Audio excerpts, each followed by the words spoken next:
Bueno, pues hola a todas y todos. Hoy tenemos una persona invitada especial que nos va a hablar sobre los dolores de micropolítica desde la docencia en la educación básica y media, que pues digamos son dolores compartidos hacia la docencia universitaria desde algunos escenarios específicos. Y escuchando pues la voz en primera persona, venimos a este podcast con Angélica. Angélica, porfa, primero preséntate a la audiencia. Muchas gracias, Ivonne. Pues yo soy Angélica Bermúdez, soy licenciada en Educación Especial y magíster en Educación de la Universidad Pedagógica. Llevo bastante tiempito trabajando en estos temas de educación, realmente me apasiona y me gusta mucho estar hablando de pedagogía, de las tensiones que hay entre la inclusión y la exclusión en las escuelas en general, y pues me gusta mucho y me interesa principalmente la formación inicial de maestros en el país. Entonces por ahí han sido mis líneas. Llevo un tiempito ya elaborando esto y actualmente pues soy profe de la Universidad Pedagógica. Bueno, vale, muchas gracias, Angélica. Entonces, la primera pregunta por donde quisiera que entráramos es una muy fácil. No, esas preguntas están difíciles, Iván, créeme que está difícil. ¿Cuál es el dolor más sentido de la comunidad docente en este escenario, ¿no?, de educación básica y media en relación con la estructura educativa colombiana hoy? Fíjate que yo pienso en algo, de pronto no todos los maestros tendremos esa misma opinión, pero yo creo que el mayor dolor es el sistema mismo. Y yo creo que el mayor dolor es el sistema mismo porque a veces las políticas públicas, que es como comúnmente también las denominamos, dentro de los colegios y dentro de las secretarías y dentro del ministerio, a veces parecieran que fueran políticas también muy contrarias a lo que pasa en las realidades en las escuelas. Y eso yo creo que es un dolor latente porque comúnmente decimos en la jerga popular es que las políticas las hacen otros, ¿sí? Y resulta que nosotros como maestros tenemos una incidencia muy fuerte en las políticas, pero a veces sí pareciera que en la política educativa pues le hicieran otros agentes y otros actores, otras personas que no vivieran ni experimentaran la escuela constantemente. Y yo creo que eso es un dolor latente de los maestros. Siempre por ahí decimos, a veces vamos en contra incluso de las políticas, porque nuestra labor no es simplemente ir a dar un conocimiento específico en una disciplina en particular, sino que estamos formando, dando forma a pequeños seres, a pequeñas mentes, a pequeños sujetos, a adolescentes que van a formarse o estar en un mundo en el que nosotros no conocemos, ¿sí? Y es ahí donde también enseñamos a hacer. Y eso es una cosa que la escuela no simplemente confluye el asunto político, sino lo social, lo personal, lo emocional, y finalmente uno como maestro termina dando lo que es, ¿no? Yo creo que ese sería uno de los dolores, el sistema mismo. Creo que es lamentable también que pase porque pienso particularmente que los maestros hemos venido instrumentalizando también demasiado el rol, ¿sí? Entonces creo que otro de los dolores es que hemos perdido la labor pedagógica, pero es porque en estas políticas tampoco se nos ha abierto espacio para ello, ¿sí? Entonces ahí donde perdemos un poquito de fuerza de decir, oiga, si nuestra razón de ser y la labor está dentro del saber y el interés pedagógico de cómo y por qué formamos, ¿cierto? Entonces creo que a veces hemos perdido un poco el horizonte, diría yo, ese camino donde tenemos que ir pensándonos cómo va a ser la educación de los futuros ciudadanos del país. Y es ahí donde también es un dolor latente y presente. Y particularmente en mi caso, que he estado en algunas instituciones del distrito como docente de apoyo a la inclusión, yo creo que es también un poco el desconocimiento que tenemos algunos maestros de la propia política, porque eso no es un secreto para nadie. Comúnmente yo digo en mis palabras muy coloquiales que uno como maestro debe jugar con esos asuntos de la política, las resoluciones, la estructuración de la misma y conocerla para saber cómo interactuar con ella, ¿sí? Entonces a veces muchos maestros no conocen la política y por eso es que vemos unos vacíos muy grandes, como lo que dicen muchos coloquialmente, es que la población con discapacidad no me corresponde. Y el asunto es que la comunidad educativa pues está dentro de la educación, dentro de las escuelas y nos corresponde a todos. Así el estudiante no sea de mi curso, así la señora del aseo no esté en mi salón constantemente, pero hace parte de la comunidad educativa. Entonces ahí donde yo creo que son dolores bien presentes y latentes. Perfecto, Angélica. Te voy a pedir que nos corramos un poquito. Bueno, aquí, y me salgo un poquito del libreto, pero es que hablar de comunidad educativa creo que es como también el punto de confluencia con la educación superior, ¿no? Es claro que la comunidad educativa involucra diferentes estamentos, diferentes roles dentro de los procesos de formación y es importante, uno, visibilizar lo que pasa, pero dos, también como hacerse agente presente de cómo lo estamos haciendo, ¿no? Sí, y yo creo que ahí también nosotros fallamos como maestras, y es que a veces también decimos, es que esto no me corresponde, ¿sí? Y fíjate que bien lo decía Paulo Freire y otros más de las pedagogías críticas, y es que uno es un actor político, ¿sí? Y la educación es un acto político y como tal, pues debemos ser actores políticos y estar en esas dinámicas, en esos juegos, ¿sí? Y conocer muy bien qué pasa con el asunto político, con cómo se reglamenta y por qué se reglamenta ciertas leyes, cómo es el discurso de estas políticas, ¿cierto? Pero creo que a veces también los maestros nos hacemos la vista gorda, ¿sí? Y entonces decimos, pues hasta aquí llega un poco mi papel, y yo creo que es ahí donde hemos perdido también, como te decía, ese horizonte. Claro, nosotros nos hacemos activos, pero no siempre de la manera en que queremos y esperamos, porque también eso no se ve retribuido, ¿cierto? En tiempos que nos brinden para ello, por ejemplo, y en la retribución también, como de pronto hablaremos más adelante, que es la retribución económica. Claro.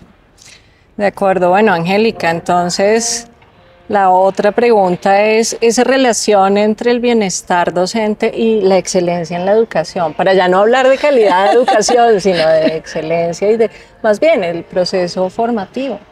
Eso es bien curioso porque fíjate que en los últimos años, por ahí que he podido estar en un par de investigaciones en la universidad, pues un tema muy presente, un discurso muy presente en la educación, y sobre todo en el ministerio y en las secretarías de educación de aquí en Bogotá, que es como lo que decimos coloquialmente, que también Bogotá se le da línea técnica para el resto del país.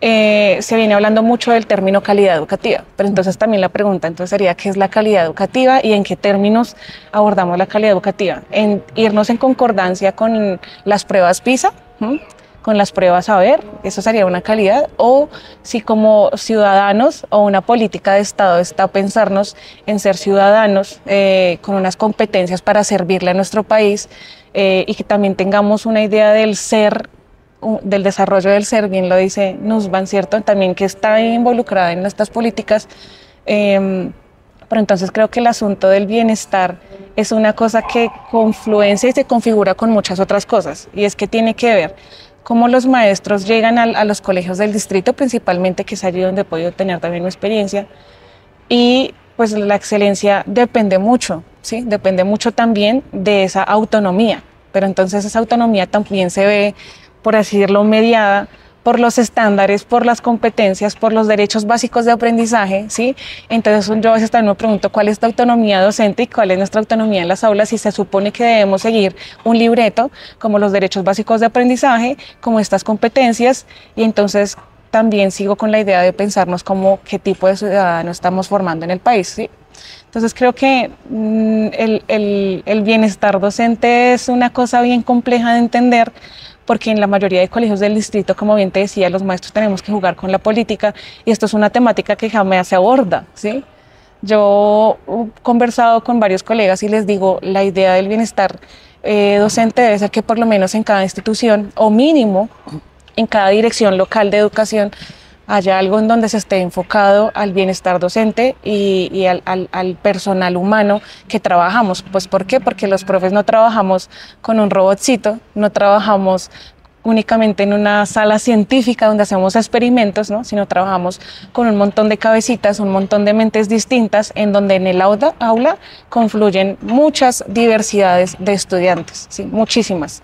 Tanto la discapacidad como el estudiante migrante, interno o externo del país, ¿cierto? Como el estudiante que tiene o no tiene familia, como el estudiante que llega o no llega con comida, ¿cierto? Y esas son cosas en las que medias totalmente. Entonces, por ahí está el chiste coloquial, es que el profe es el psicólogo, el amigo, el deportista, porque pues hacemos una tarea y una labor que es humanamente gigante, y todo lo que pasa por nuestras manos, yo espero que se transforme, pero a veces eso es imposible. Humanamente, como profesora, es humanamente imposible siempre llegar a tener esa idea de bienestar docente con la excelencia. Es complejo. Claro, cada quien lo hace en la medida de lo que puede, pero también creo que a veces las políticas o estos van un poco en contradicción al ideal que tenemos de pronto de una excelencia, ¿sí? Sí, es como una ciudadanía de formato, ¿cierto? Es Una como... ciudadanía de formato. Y fíjate que eso no pasa, porque en las escuelas no vivimos exactamente eso no pasa. Claro que no, es evidente que no. Bueno, Angélica, ¿cuáles son los puntos de inflexión desde lo político, desde eso micropolítico con la estructura de la educación colombiana? Hoy creo que ya has mencionado algunos puntos, pero ¿cómo cerramos, ¿no?, ese núcleo, la discusión fuerte que hay que darle? Bueno, es que como bien te he dicho, son cosas bien tensas, esas tensiones. Yo no sé si los maestros la experimentan a diario, pero por lo menos yo sí. Y yo creo que esas pequeñas decisiones, por ejemplo, hablándote un poco desde mi rol como docente de apoyo a la inclusión, es el aceptar que siempre vamos a tener estudiantes diversos, más allá también de la discapacidad, y eso es una decisión tomada incluso por las rectorías. Y así como te lo he venido diciendo un poco, eso no siempre pasa por las grandes cabezas de los colegios, ¿sí? Entonces, que nos abran la puerta es como a veces pedirles favor, a ver si quieren que entremos con los estudiantes, ¿cierto? Eso nos pasa bastante. Y lo mismo pasa a veces con los mismos colegas. Entonces, profe, aquí está el estudiante. Y pues sí, ahí está el estudiante. Pues entonces, ¿qué hacemos para pensarnos otras estrategias posibles, otra educación posible, ¿cierto? Otras herramientas pedagógicas posibles para que todos podamos confluir en la idea de educación para todos. Porque ese es un propósito que tiene últimamente la política internacional y que nosotros como actores también que estamos y actuando en ella, es el propósito inicial, ¿no? Pensarnos en una educación para todos. Pues entonces, ¿para todos quiénes? Porque también dentro de eso están unos juegos de inclusión, exclusión constante en las que entramos mucho en las escuelas y la educación está ahí muy presente en el juego también un poco del poder, ¿no? De tomar esas pequeñas decisiones. Y lo otro que creo que influye mucho es el rol de las familias, que también juegan un papel muy importante en la micropolítica, como el asunto de simplemente decidir en qué colegio dejo a mi estudiante, a mi hijo, y si simplemente deposito a mi hijo, como bien lo decía Fred, en la educación bancaria, o si apoyo el proceso pedagógico de mi hijo y acompaño también a este maestro, que eso también es un papel que a veces olvidamos, pero las familias son un eje fundamental en los procesos académicos, pedagógicos de los estudiantes. Y si a veces las familias quedan muy rezagadas o muy olvidadas, o a veces hay familias que en ese asunto tampoco deciden participar. Y es ahí que creo que es un asunto también bien particular donde las familias tenemos que estar presentes en la vida de los estudiantes, pues porque es ahí donde yo creo que nace, sin importar el tipo de familia, cómo respondemos a una sociedad en particular. Yo voy a complementar ahí también un poquito, ¿no? La escuela parqueadero, ¿sí? Ajá, Voy a sí. llevar y dejo, o como esa educación bancaria, pero también, y lo he visto, pues que soy mamá, Ajá. justamente de que el proceso de formación de una persona es completo, ¿no? O sea, no es como una cosa es lo que pasa allá en el colegio y otra cosa será lo que pasa en mi casa, porque además si esto resulta ser contradictorio, ¿cómo hago para que una persona en proceso de formación, que además estamos en proceso de formación toda la vida, pues lo compatibilice y se haga, digamos, una discusión ciudadana? Yo creo que ahí tienes como mucha razón, y tal vez el llamado es justamente a entender el proceso de formación, el proceso del saber como completo, y poder agenciarnos desde comunidad educativa que está. O sea, ahí hay mucha gente, incluyendo familias, incluyendo a las y los estudiantes, independientemente de su edad. O sea, hay que echarle una pensada a la estructura de educación. Sí, totalmente. Entonces creo que por ahí iría la línea. Hay mucho por construir, aunque ya hay cosas hechas, pero hay mucho por hacer todavía. Sí, hay que echarle una pensada. Angélica, muchas gracias por estar acá sin culillo. Gracias por tu invitación. De este tema, empezar a visibilizar. Y una cosa que es bien importante para todas las personas que nos están viendo es que esta conversación se extiende al podcast Cosas de Profes que maneja la profe Angélica, y en la que entonces yo estoy invitada y pueden seguir el resto de la conversación allá en Cosas de Profes. Muchísimas gracias por ver y pues atenta a sus comentarios. Gracias. Nos vemos. A nosotros nos pueden seguir como @cosasdeprofes en Instagram, también estamos por ahí en TikTok y también estamos por ahí en YouTube. Hemos venido subiendo recientemente los episodios, pero nos pueden escuchar en Spotify, Amazon Music, en iVoox y en todas las plataformas, en su plataforma favorita.